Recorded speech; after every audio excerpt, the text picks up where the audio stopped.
yung positive news nga, maaari, ito sabihin ko na, sana itong weekend nakalusot na. Nasa 57 Pilipino sa Gaza ang nag-aabang na mabuksan ang Rafah border para makatawid na sa Egypt.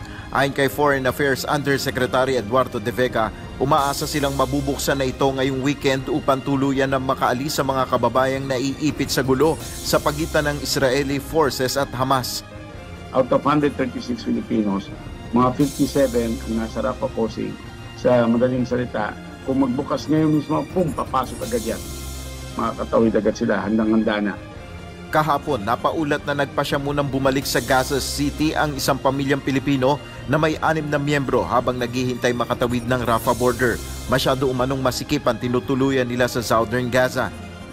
Ayon pa kay Yusek De Vega, patuloy ang pakikipag-ugnayan ng pamahalaang Pilipinas para makatawid na rin sa Rafah border ang mga Pilipino. May positive news ako dahil ang balita is unti-unti nang bubuksan ng Egypt kasi tatanggap na sila ng mga sugatan na Palestinian na walang access sa medical care, no?